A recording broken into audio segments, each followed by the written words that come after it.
Hi, I'm Nelani Nettrour, and I'm going to read to you from my book, Anara Arrives. It is the first book in the Tales of Lamac series. It is illustrated by Heather D. Nettrour. It is dedicated to one of God's greatest gifts, the imagination. Author's Note: in response to many questions and inquiries that I've received from readers wanting to know more of Lamac and its people before the Soaring Free trilogy, I set about to answer some of their questions in a short story. I assumed I would write it for the adult population as I'd written the Soaring Free trilogy, but when I began to put down the words, it became evident to me that this would be a children's tale. It was also clear to me that it was only the beginning of many tales to come. If you've read the Soaring Free trilogy, you will find some answers here, and maybe a few more questions. But for many of you, this will be your first taste of Lamac.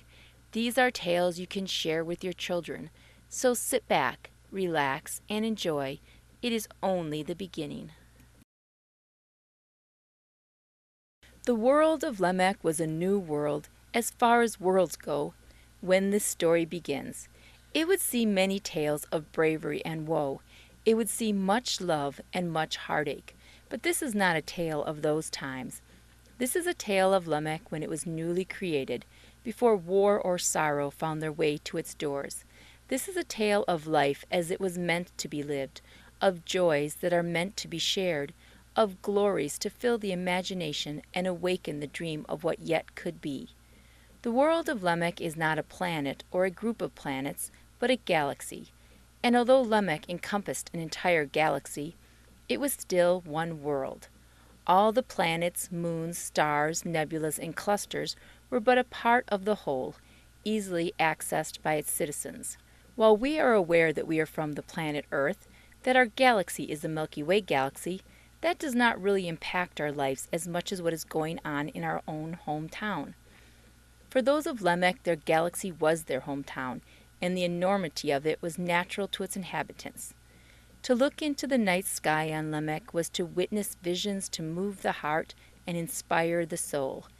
Anyone who has seen the northern lights in full splendor has seen a glimpse of what Lamac skies were like.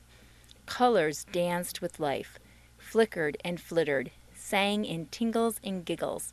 Stars blinked merrily, hinting one moment, the next enlightening the heart to the mysteries bound in the universe itself. Fragrances scented the air, and the wind scattered them around the world, lulling the people into restful, healing sleep. The morning burst forth in vibrant colors, invigorating aromas, warmth that never overpowered or became stifling. Lamac pulsated with an energy that revitalized its inhabitants, granting the power necessary to accomplish all that was essential and desirable. Flowers and trees of varieties we can only dream of graced the world, scents that speak with their wondrous perfume, granting contentment with the waft from the flowers. Insects did their tasks, but did not irritate or aggravate the inhabitants. It was of all places in the physical universe one that was most blessed.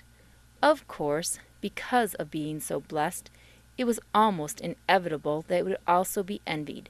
But, as I said, that is for another story. To even begin to understand the people of Lamac, you have to understand what makes them unique among other people and other worlds. The people of Lamac have a lifespan that to us would seem immortal. They could only be killed by dark magic, black wizardry, and they had training against that. They also had a healing sleep that took over whenever they were wounded or their energy level went too low. They would fall into a near coma state until the healing was completed. Nothing could awaken them until the total healing had taken place. That ability hadn't been used as of yet, would not even be fully discovered for its extreme usefulness until many years in the future, since their world was strong and peaceful. No enemy had chosen to go against them. Many that would be enemies did not realize they existed, so they had the years needed to make their world strong and great before they were known to be a prize worth trying to seize. Merrick had created Lamac for his bride Delphin.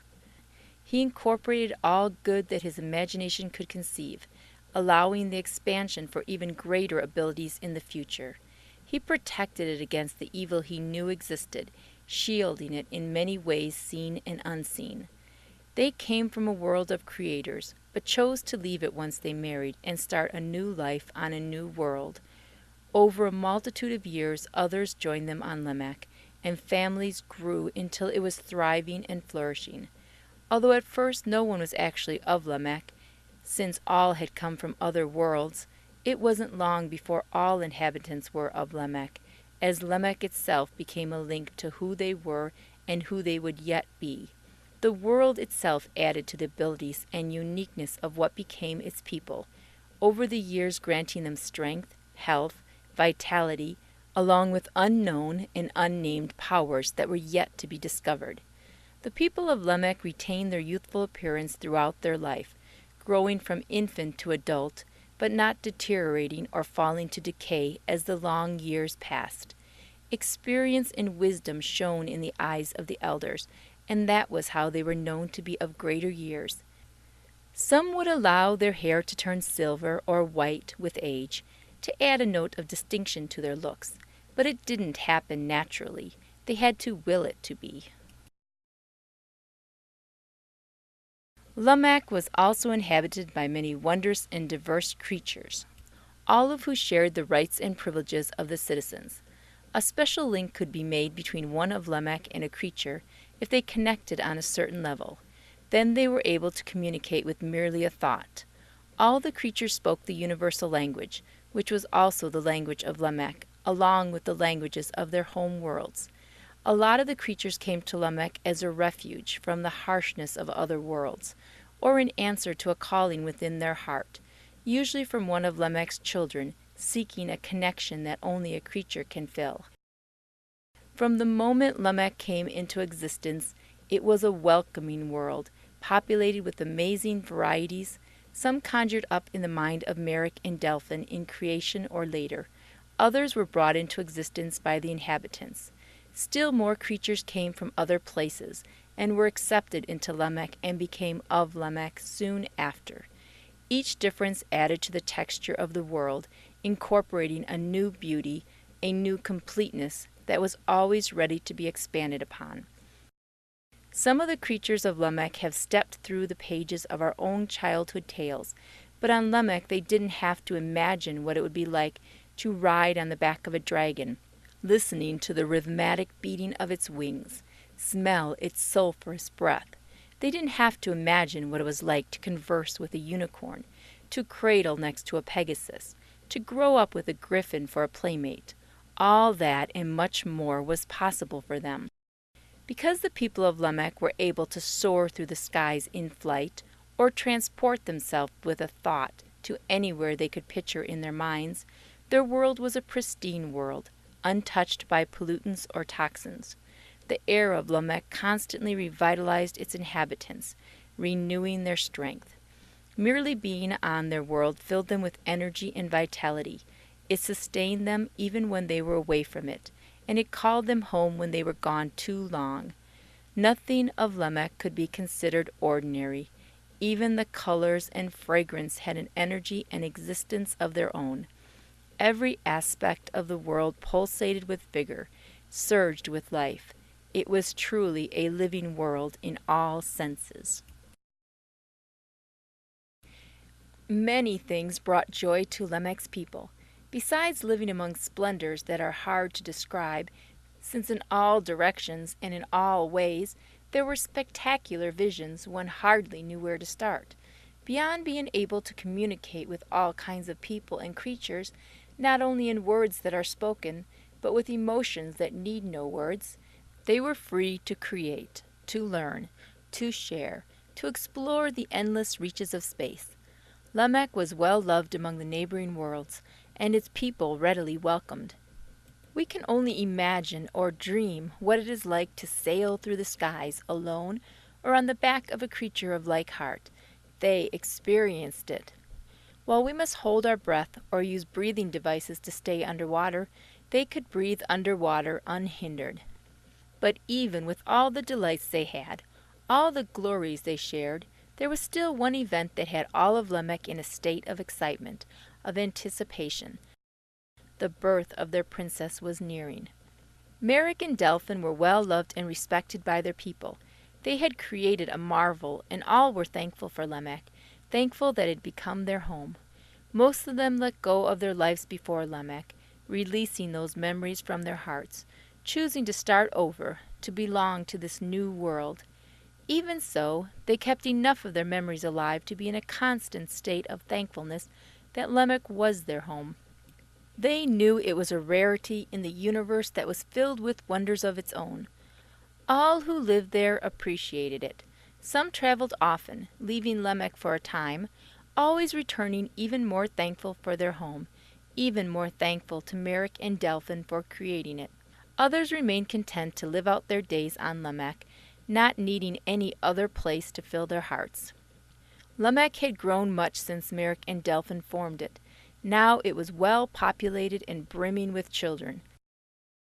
They had waited to have a child until they felt their world was well established, and they could put the time and care they desired into the raising of their own child. But now their time had come. People everywhere seemed paused in expectation. This was something they could feel in the very soil under their feet. A joy was permeating Lamech, a happiness that even surpassed the usual happiness of the world was felt everywhere. Merrick and Delphin were looking forward to the birth of their child. They had done wonders in the beauty and stability of Lamech. Now they were ready for the responsibility of their own child. They realized that they could not have felt ready any sooner. Too many other concerns had filled their minds early on. They had set in motion laws that would keep their world safe. As the years had passed and the people began showing different abilities, different strengths, they chose from among the best to help lead their world. Those that were good at making level-headed decisions were given the positions to help sort out questions that arose on a day-to-day basis. They were wise enough to know when Merrick or Delphin needed to be contacted, but didn't bother them with every minor question. Those who had the ability to add to the defense of the world trained those who desired to learn those abilities. Without upsetting the peace or the feel of tranquility, strength was being shared that would keep their world safe from others who might look to Lamech as a place to plunder. In the beginning, all had lived other places, had known other ways, and knew they would do anything to protect their families and their homeland. Spellcasters, who had the ability to detect when evil was aimed at any world and combat it, were found from the people of Lamech. It was apparent that whatever was needful for the well-being of their world would also be found among the inhabitants of that world. Their strengths were not only in the greatness of Lamech, but also the greatness of her people. And even though they didn't have to show their abilities much at the start, they were there ready to be tapped when the need arose. Merrick and Delphin knew the time had come to share their world with a child of their own. Even before birth, the mother is able to communicate with her child. This communication did not involve language of any kind. It involved a knowing and being known to one another. It came from sharing their realm of existence with each other. It came from the love that welled in the heart of the mother and passed through all boundaries to the heart of the child. In that way, Delphin knew that they were going to have a daughter.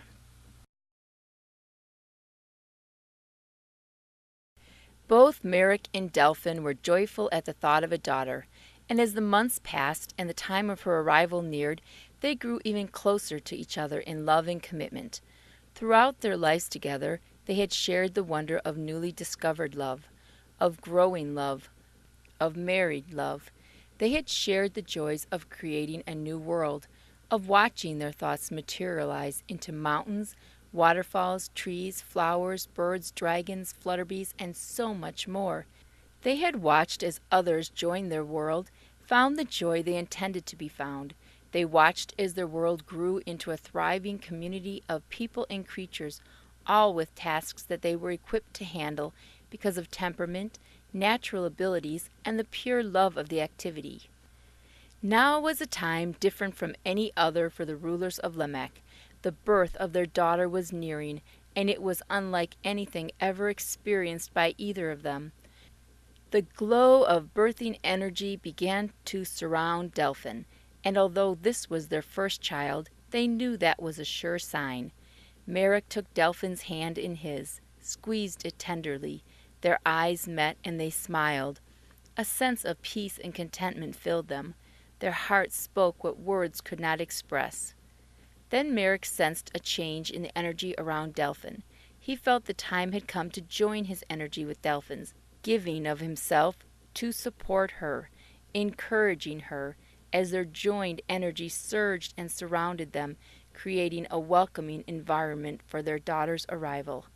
That energy enveloped them, joining father, mother, and child in the communion of souls in anticipation of the moment of birth. The shared energy was felt throughout Lamac. After all, this was the same joined force that had brought forth a world. It could not be ignored. Lamac itself rejoiced in the moment, being reminded of its own birth, and if you've never seen a world rejoice, it is a sight not to be missed. Everything on it looked even more vibrant than usual, if that could be possible.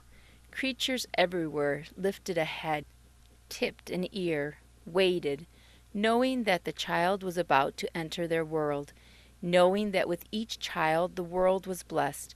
With each child a new potential was added to what Lamac would become. With each child came hope.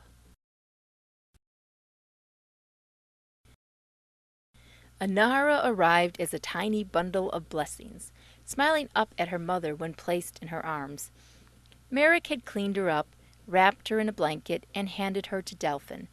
Delphin's mother Farrakha had arrived earlier to attend the birth, although she didn't come into the room until after Anara was born. The moment of birth was set aside for the mother and the father and their shared energies. Others could rejoice, but did not participate in that moment. Once Anara was born, Farrakha attended to her daughter, while Merrick tended to his daughter. Once Delphin was comfortable and Anara was in her arms, Farrakha left the room again. This was a time for the new family to bond.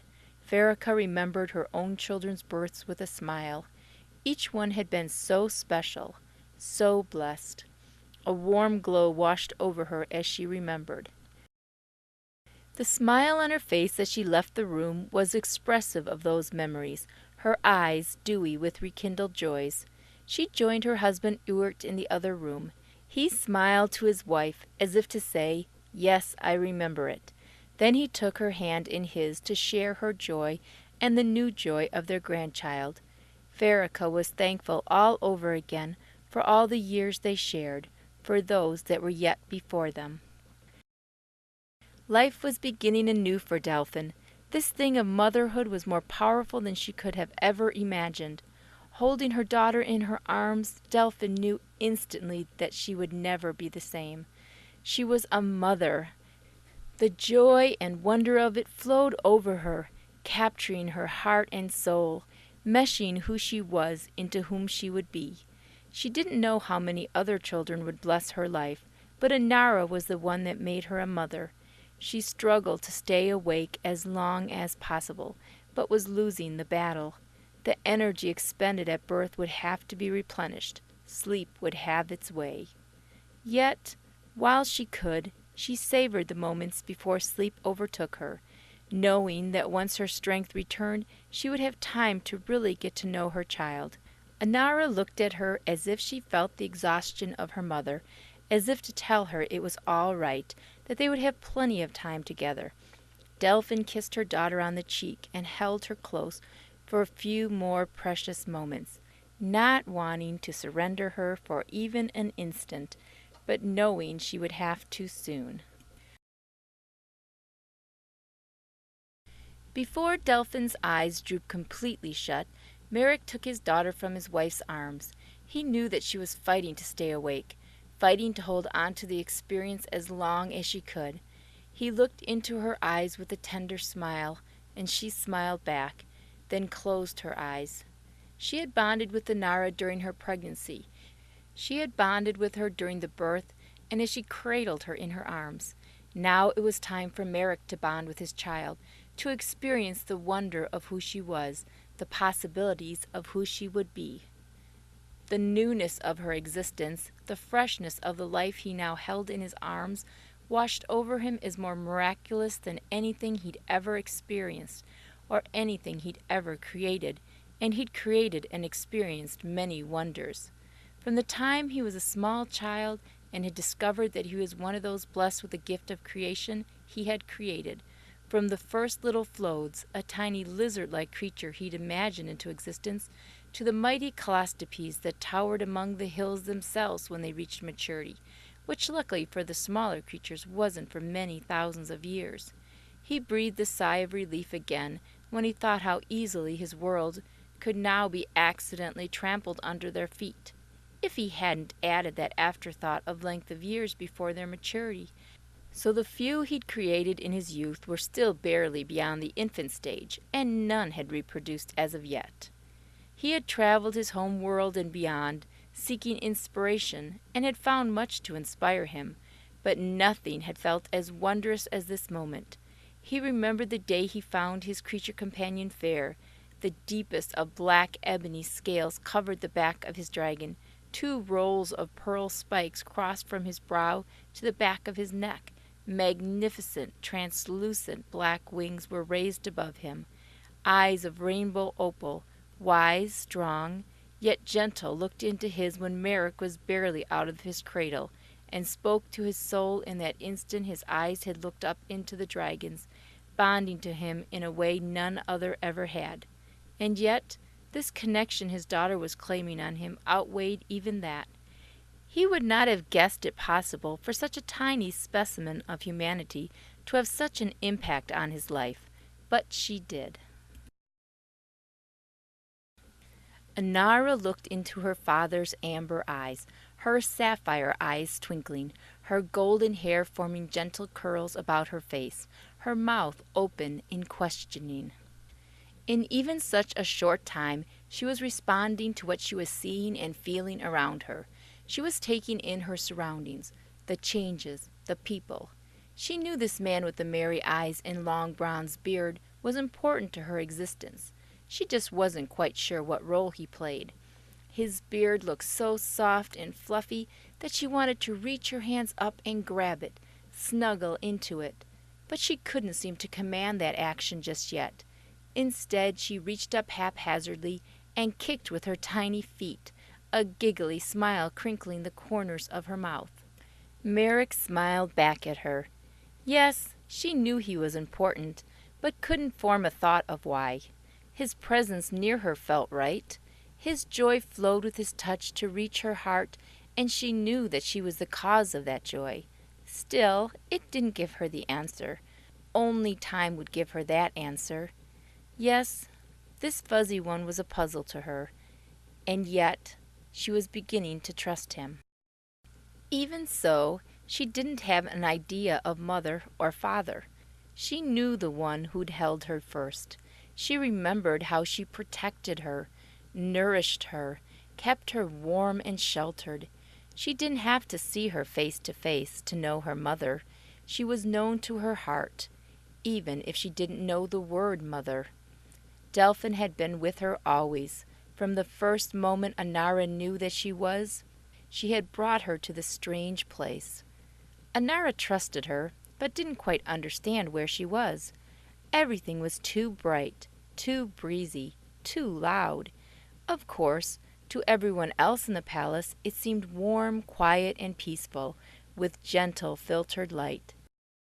But you must remember that Anara had never felt a breeze, seen the light of the moon, much less that of the sun. She had experienced sounds only in a muffled sort of way. Everything was new to her. Everything she had come to expect of her life had changed, and she wasn't quite sure how to deal with it. On top of that, nothing seemed to obey her command. Her hands would flop about when she tried to make them reach. Her thoughts could only find garbles when she tried to speak. It was strange indeed. Merrick had no questions, only answers. Anara may be just starting her new life, and questions were what filled her mind, But Merrick had found more and more answers as he sat with his daughter in his arms. Yes, this was what it was all about. He felt the warmth of his love for his child flow over him. He was a father, a father. The word itself made his smile even brighter. He knew this time of bonding was important for both of them.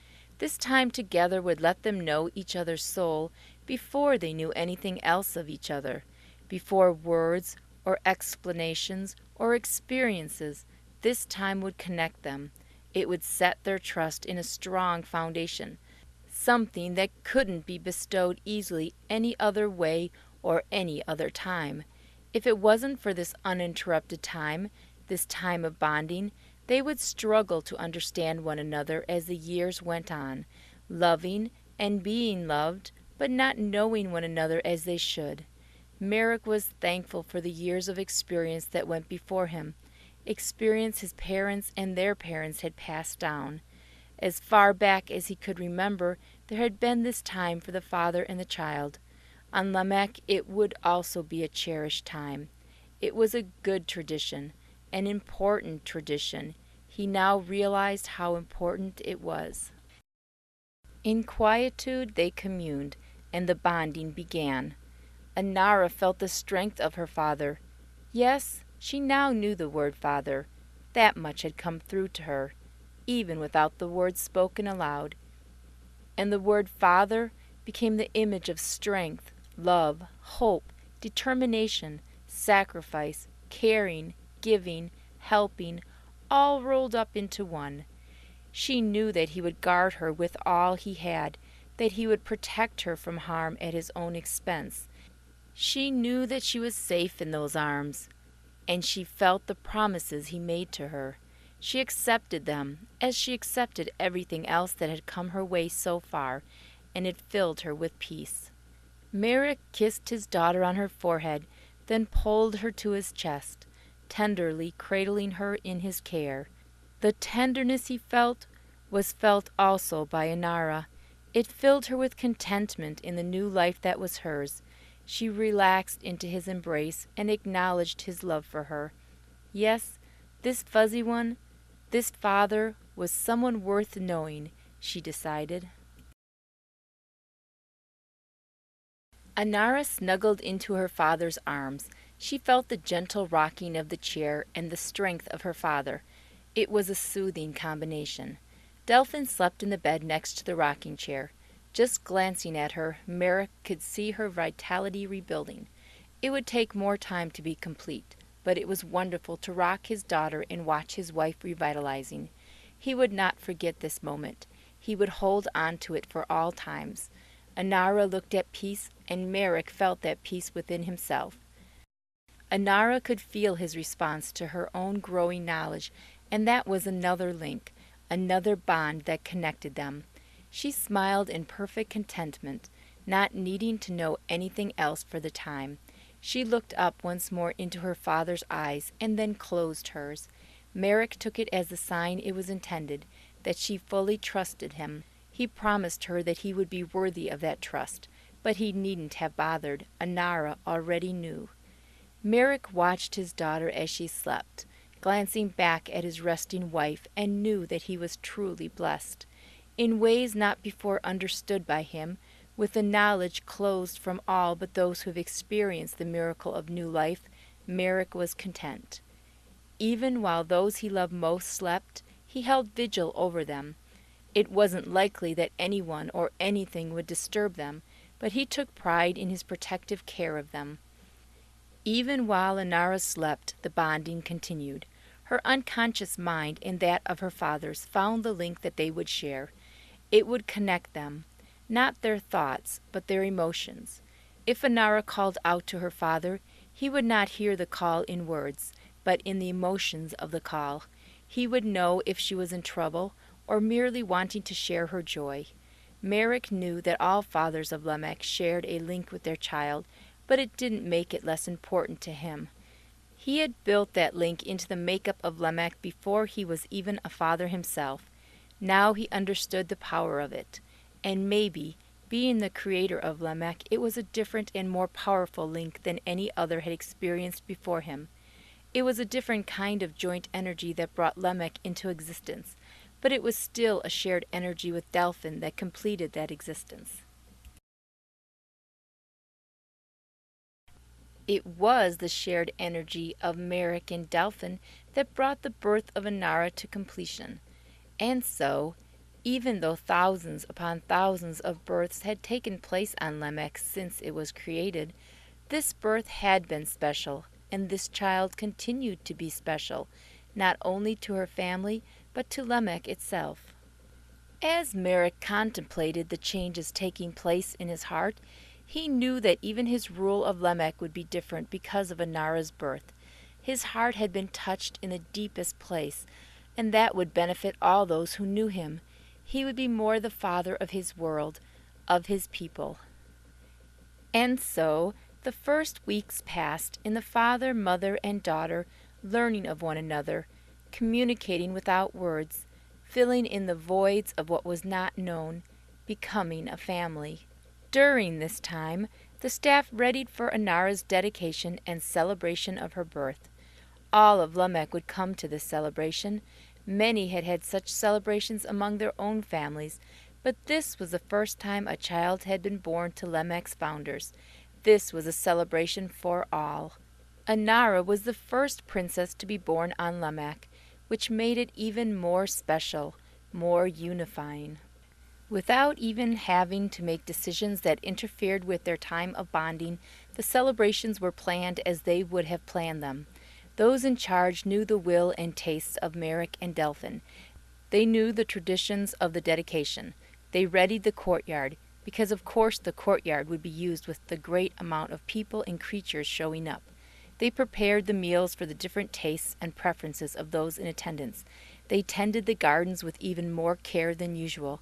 New plantings were highlighted, new music written. The anticipation of the past now had the outlet of expression, and many wanted to share in that expression. It would truly be a memorable night. That was already a certainty. Anara didn't know what was about to happen, but she could sense the bustle about the usual quiet of the place. She felt the excitement of her people. She felt her own kind of happiness and expectation, although she didn't know what she was looking forward to. The day of the dedication arrived. Anara was dressed in royal apparel, made especially for the day. It was a flowing lavender gown with a matching cap edged in lace. Tiny flowers in a multitude of shapes and colors were embroidered over the fabric. Glistening lights twinkled between the lace and the fabric, giggling whenever the mood struck. Anara loved to brush her hand across the gown, just to get the lights and colors to giggle. Then she would join in with giggles of her own. It was a wonderful first impression she got of the day. Once she was ready, she was carried out to the bassinet waiting in the courtyard. The people had already gathered, most coming early to get a good spot. On one side of Anara was Merrick, on the other Delphin. Behind Merrick was his ebony dragon Fair.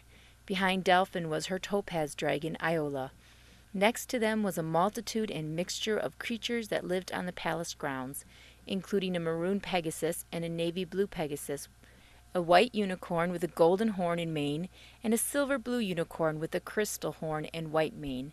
In front of them were the smaller creatures, raising their heads proudly with the rest. Other creatures were intermixed in the lines of people greeting the new child. The courtyard was decorated with all kinds of plants and flowers that grew there, along with vases filled to overflowing with flowers gathered from around Lamech and some from other worlds brought to Lamech just for this occasion. The people were dressed in special outfits, made especially for this day. The people loved to find any occasion to look their best, and this was just such an occasion. Delphin smiled at the great care taken by all of her people, all the creatures, to their appearance. It added to the festive occasion. Anara was propped up in her bassinet so she could see and be seen. She was excited by all the colors, all the sights.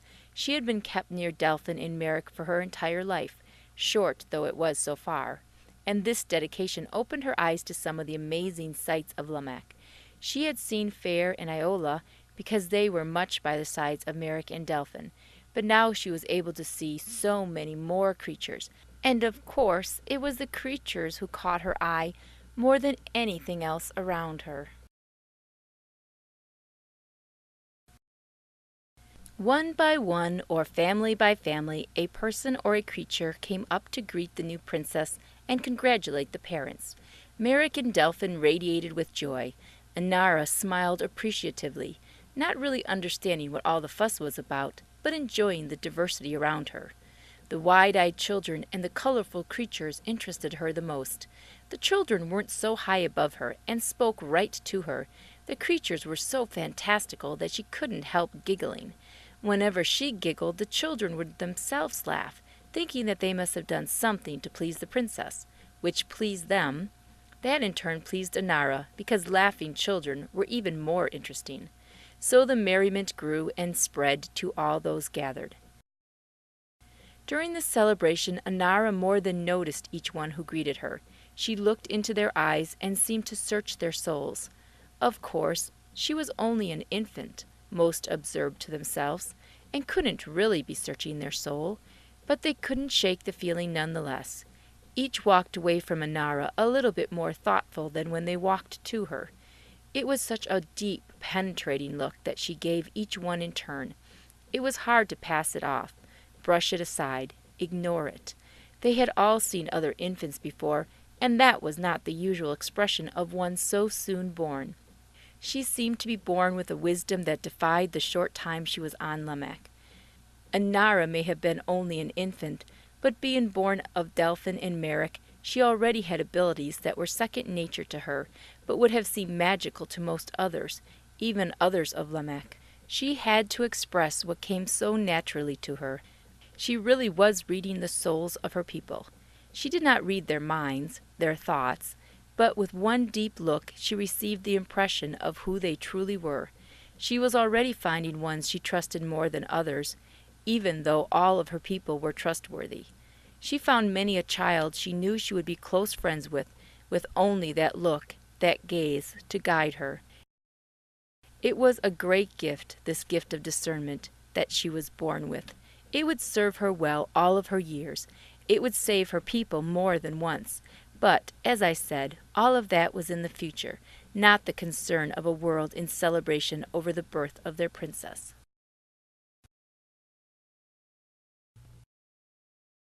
As the days passed into weeks, and the weeks passed into months, Anara grew.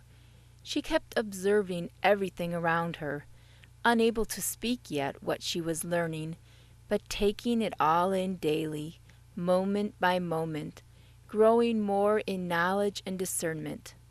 Lamac was a wonderful place to be born, to grow up on.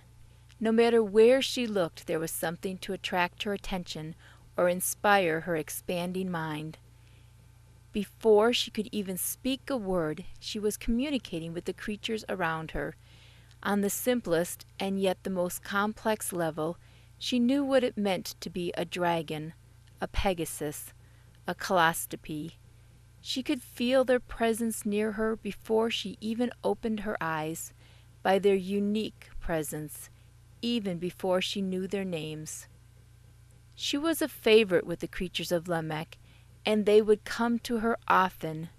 She loved them all, from the tiniest humbuzzer to the towering dragons to the young Calliope's that would one day tower above even them. She spoke often with the Calliope's, since they had just left infanthood and had much to share with her of its passage. They were still rather small, although their large paws told of their eventual gargantuan size. They were large enough to be climbed upon, and young enough not to be pestered by it. Her father had created them when he was but a small child. He wanted a creature that would not grow up too fast. All of the creatures that were young with him had matured into adulthood before he was even a few months old. Those that were born after him were mature before he was flying. When he discovered his creative ability, he wanted to have friends that would remain young for a very long time. In so doing, he had given them thousands of years of growth, before reaching maturity. He also gave them bright colors, whimsical expressions, a truly captivating appearance. They could fly, swim, and travel by thought as Merrick himself. Merrick realized a bit late that making the Calastipes mature so slowly, he passed them up, growing to a man while the Calastipes were just infants. Still, the children of Lamac were thankful for the creatures that continued to play with generations of them, and then their own children after them. Now Anara found them as wonderful as Merrick himself had, and she enjoyed them immensely. Delphin thought at first that Anara would bond with one of the Calastipes, that she would choose one as her creature companion. But as she watched her daughter with them, and with the other creatures, she realized that she didn't favor one over the other. She seemed equally pleased at the sight of any and all the creatures that came to her. She expected that she would bond with her creature companion soon. It was an important part of their growth process to be bonded with their creature companion early.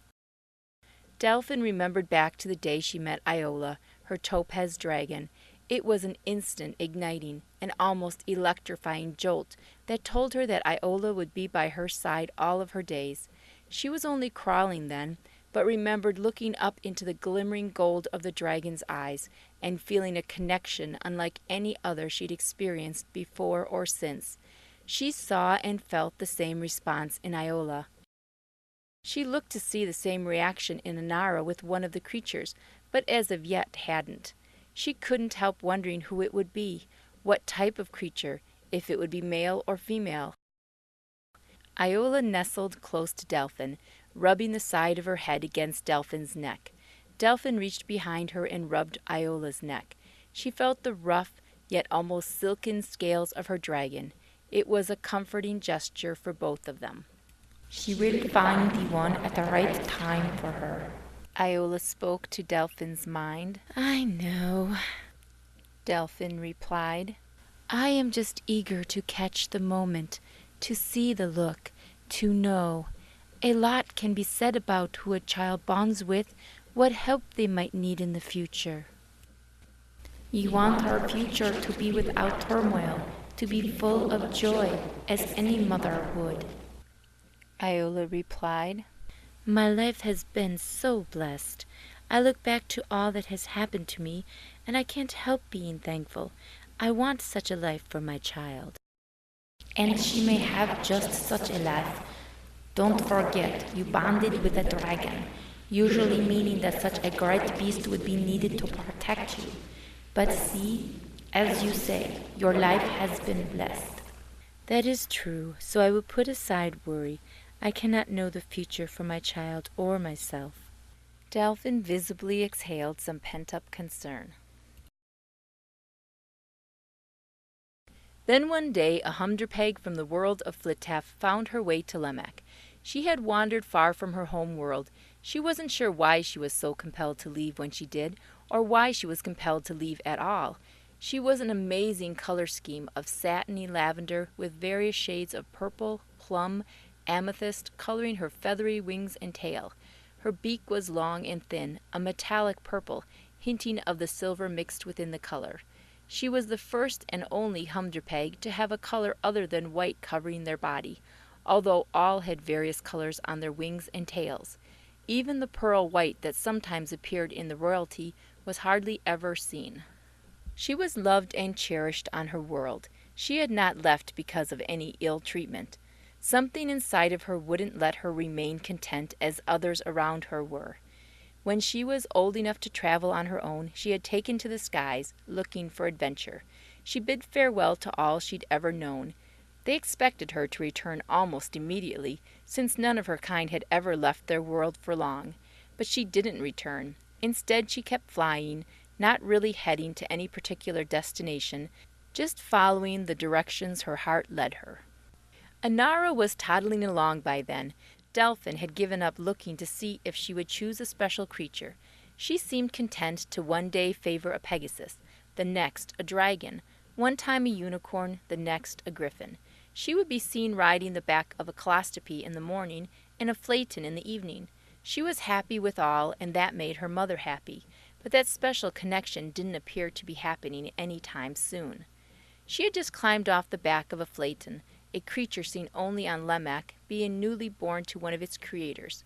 He was a blue-gray in color. The softest, fluffiest fur covered his body in thick, rich curls.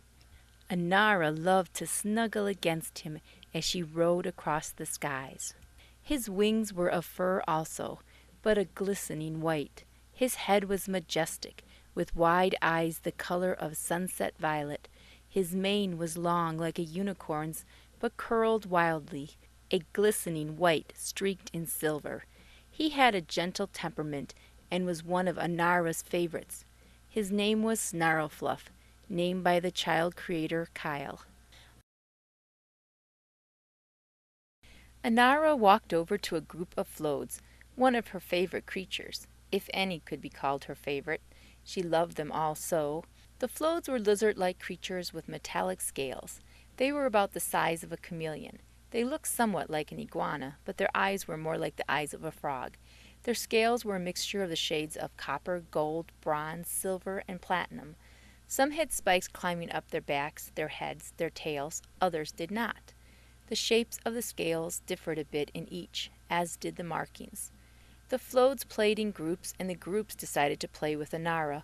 Once she sat amongst them. She had floats climbing up her back, tickling her neck atop her head.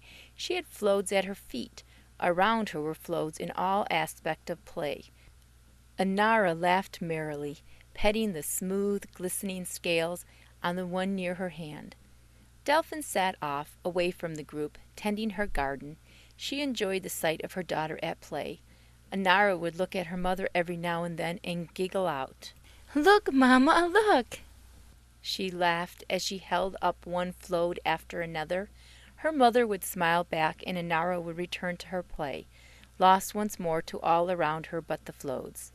Snarlfluff also watched the princess. He could see her happiness and contentment in her every look, in the way she gently played with the floats around her. Her excitement was contagious, and he found himself laughing more than once at the antics of Anara, or the floats, or the combination of the floats and Anara. But after a time Delphin saw a look on his face that meant he was ready to be elsewhere. Delphin called to him. "Go on back to Kyle.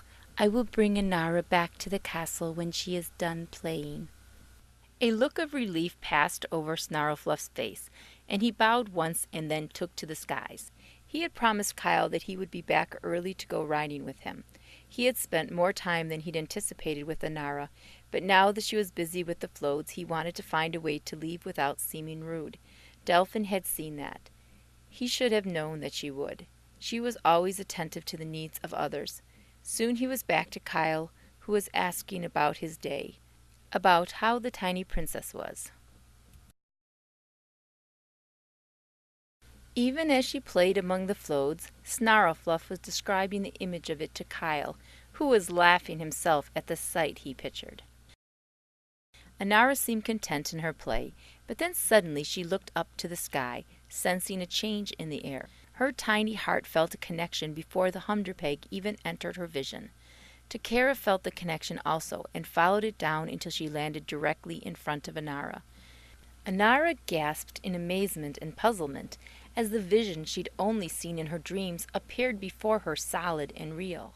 The floats sensed her lack of interest in them and scurried off, leaving Anara and Takara gazing at one another. Delphin raised her eyes from her work just in time to see the light dawn in her daughter's eyes. She smiled a smile of contentment. Yes, this was the one. Anara rose to her feet, went over to Takara, and put her arms about her neck. Takara bent her neck to return the embrace. "I thought I would never find you." Takara spoke to Anara's mind. "I thought you were just a dream." "Me too," Anara sighed as she hugged her new friend.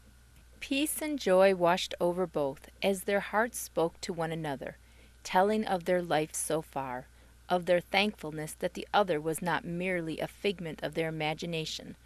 Of course, Takara had a bit more information to share than Anara, But Anara wasn't without information. She had been observing in all ways, listening, compiling knowledge since before her birth. Some knowledge she gained just by being born on Lamac. This knowledge she passed on. So even just arriving on Lamac, Takara knew that she was now home, a home she felt even more a part of than her own world. It was a strange thing to admit, even to herself, but it was true. Lamac was her home. And although her world did not have children in the form of those of Lamac, and she knew nothing of being a creature companion, she knew that she was bonded to Anara from that day forward. She knew that they had a friendship that came as a gift, but was also a responsibility. She was only beginning to understand it all, but she understood it enough to accept her part in it. No word had to be spoken to the other creatures, all her good friends. They knew that Anara had chosen. Each had known in their own way that she would choose another. They loved her dearly, would protect her with their lives, but felt the strength of the connection between Anara and Takara. In the way of children and creatures, they formed their own celebration to commemorate the day. It didn't take long for word to spread. Children and creatures around Lamac agreed to meet Anara and Takara in a great field near their castle to wish them both well. The place was near the Whispering Waterfall. Anara loved it the first time she saw it, heard it. She was reminded of the place, especially the sounds, as her mother had spent many afternoons there before her birth. It had soothed her soul and helped with her pre-birth communication. The breeze sent little rushing sounds through the leaves, and sunlight sprinkling through the flowers added to the mood of the place. Fruits of all kinds hung from the various trees, delighting the senses with their taste, the fragrance of their blossoms, their splendid colors. They would serve well as party fare. Anara was almost overwhelmed by the love of her people, by the generosity of those around her. She truly felt their joy for her, for Takara, as they made preparations for the celebration. Anara could do nothing to help. "Just visit with Takara, and we will take care of everything," a boy called out as he dashed off on some errand. If she hadn't seen the unmistakable Snarlfluff, Anara would have missed noticing that Kyle had spoken. He was so swiftly on his way. Anara settled down with Takara beside her. Are things always so full of excitement around here? She asked. No, they've been waiting for me to choose my creature companion since I was born, I think. They've probably figured everything out already and are just putting it into motion," Anara replied. Of course, speaking to her creature companion in thought was so much easier than forming the words out loud. If she had to speak them, they would have come out sounding very babyish and would have been more like, "I don't think so." In no time at all, it seemed to the two that sat by the waterfall, waiting for this celebration, the guests started arriving. Child after child arrived with their creature companion. In the front of the group was a boy with deep blue eyes and burnished copper hair. Anara recognized Cedric immediately and smiled brightly to him and his companion Mira, who walked hand in hand with Cedric. Mira had silken black hair, long and straight. She had deep brown eyes that looked to be continually in a place of deep contemplation. Her skin was a pure alabaster color. Her family had come from a world that was usually very cold, and not much sun ever reached her skin. So even with the warmth of Lamac, her pale skin refused to change in the least. Besides Cedric was Hadwin, a calliope of wondrous colors. Besides Mira was Calandra, an emerald green dragon with turquoise wings and a sage ruffle about her neck. Her eyes were chartreuse. Then came Riley, a green-eyed boy with blonde hair, riding a silver unicorn with white hair and a copper horn. He was called Glithor. Monra was next on her phoenix, Pytro, in all shades of red, orange, and yellow, looking ablaze and matched wonderfully to the fiery beauty of Monra's red hair and mischievous amber eyes. Flying in for a landing was Riken, a sky-blue Pegasus with a flowing coral mane and golden eyes. He carried Callista, a smiling girl with violet eyes and white hair flowing behind her in the breeze. Her baby brother Bry rode beside her on a small violet dragon, Kamka. Bry had the same violet eyes of his sister, his white hair ruffled into an abundance of curls. Then Kyle, his mahogany hair blown in the wind and copper-brown eyes twinkling merrily, alighted from Snarlfluff, and Anara knew the festivities had officially begun, even though more children arrived, with more coming yet. Kyle took her by the hand and led her to a place prepared for her. She wasn't sure how she hadn't noticed the place being prepared almost within her sight, but she was sure the arrival of the children had covered over most other sounds and sights. Even as she took her place, she could see the sky filled with children and creatures, all arriving to wish her well. She couldn't see the end of it. She could hardly contain her joy, but then again, she wasn't expected to. Anara and Takara were swept up in questions and congratulations, as each child, each creature had something they wanted to say or ask. The day was full, and all had a great time. It helped Anara feel more like one of them, less of the outsider she'd been feeling, because although the children were eager to play with the princess, to get to know her, they didn't know what to expect from her. She was their first princess on Lamac, and on some worlds a princess wasn't always one to go among the people. But Lamac was not like other worlds, and their princess was not raised above them. She was just taught different responsibilities, and the welfare of her people was already of utmost importance to her. She was careful to be sure they were all having a good time, had enough treats, felt their significance. She was the youngest among them, for those younger were at home with their parents, yet she had a gracious wisdom already upon her. Takara was very proud of her, and knew that she'd chosen wisely in following her heart to Lamac, when she hadn't even known that Lamac existed. Anara would be a good companion, and she would be a good companion to Anara. She watched as Anara tended to her people, even as they tried to pamper her. She would sit and talk with them, but would jump up without a moment's notice to give a hand to one, to offer help to another. She was quick to spot a need and quick to fill it. Takara observed and was satisfied. The children didn't miss it either, and were grateful that the first princess of Lamac showed all the signs of being someone they could look to for help when needed, or an ear to listen. Young as she was, she already showed that to be true, and it was a comfort to all around her. They knew that when they grew, they might be called upon to follow her lead, or defend by her side. They were glad that she was so genuine, and that her care for them so evident. She would not misuse them for her own gain, they were sure. She would not be one to take offense easily, or put the lives of her people at jeopardy without a good reason. Lamac was new enough for the children to know that all was not safe for a world just because one willed it to be. Strong and caring leadership was needed. They already felt both in her. Lamac would be safe in her care.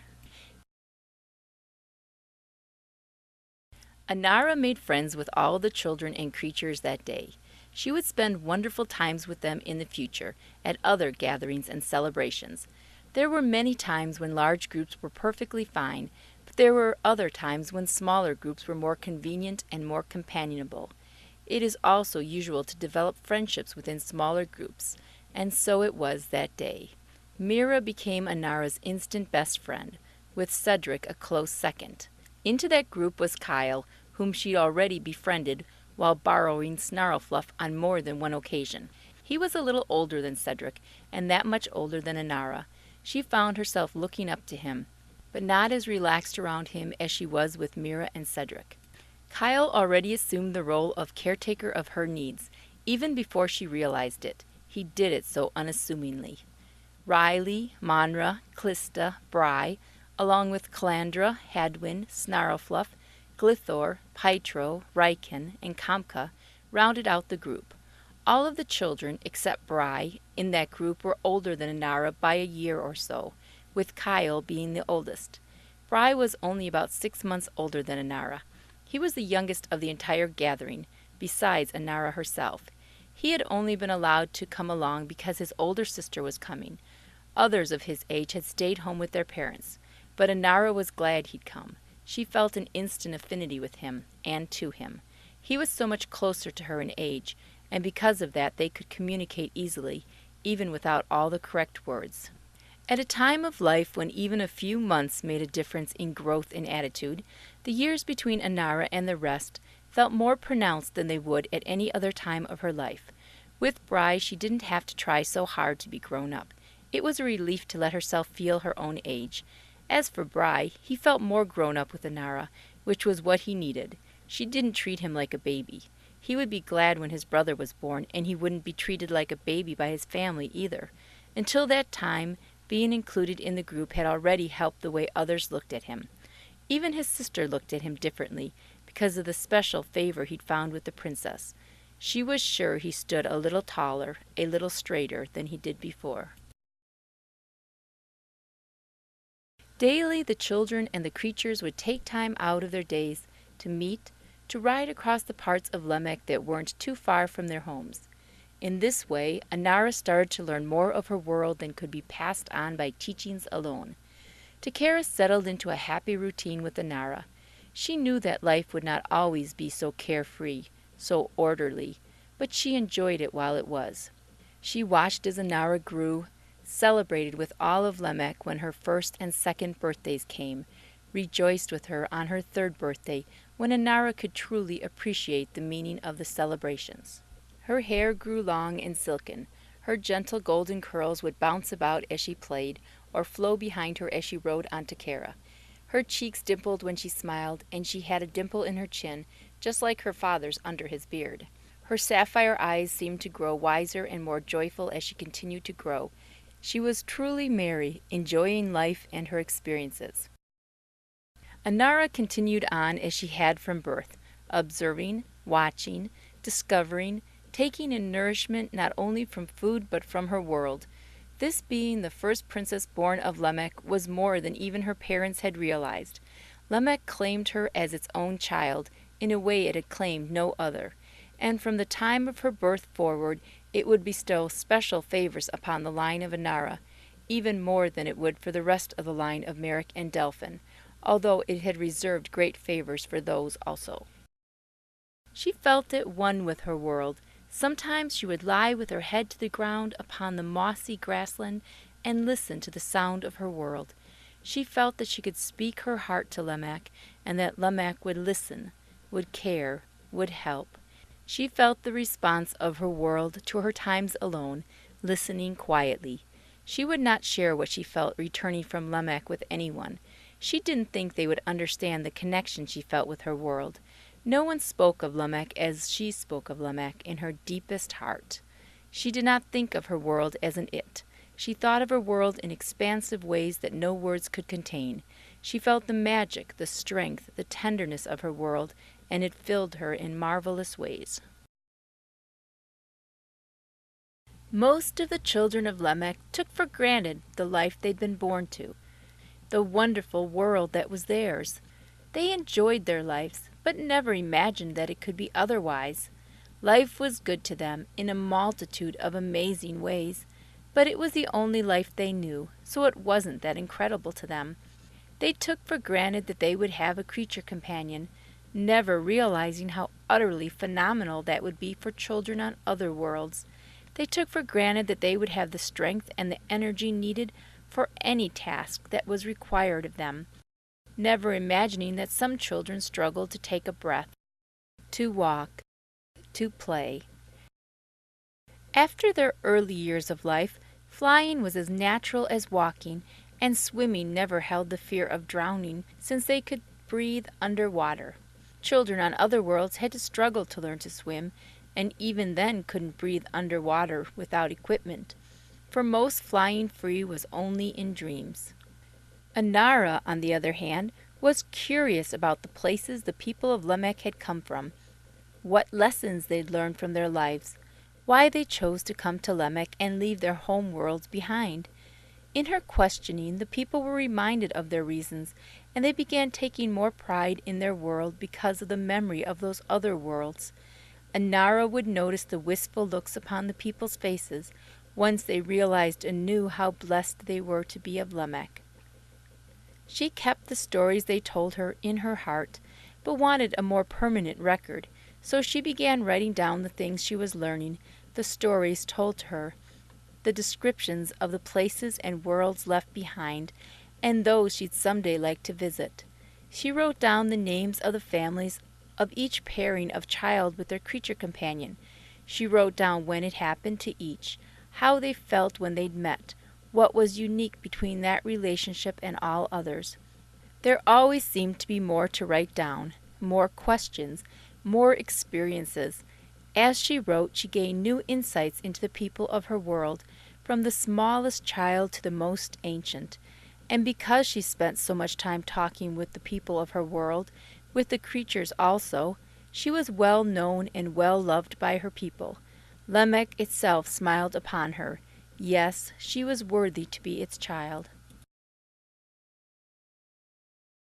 Anara was with Cedric and Mira when they discovered a blended gift. She was asking them some questions about their parents and their abilities. Cedric's father, Derek, was a spellcaster. His mother, Zandra, was a creator. Cedric wasn't sure where his creativity would find its outlet. Mira's father, Byrne, was a healer. Her mother, Ranique, was a beautiful singer who could sing in creation. Mira was already a beautiful singer, but had yet to create anything. Still, being only 4 years old, she had plenty of time for that gift to show itself. But if I could create something, I know who she would be and the name I would give her, Mira said wistfully. And what would that be? Cedric asked curiously. Sing me the description and the name. Really? Mira said brightly, never before thinking to describe her creature in a song. Really, Cedric replied with a bright smile of his own. Mira began to sing in the most wondrous mixture of words and nature sounds, as if the world itself joined in her singing. I could not capture in words the beauty of that song, but I will try to give you a feel of it. It went something like this. My heart rejoices in the light and feelings sure and clear, and in my heart I see the sight of my creature dear.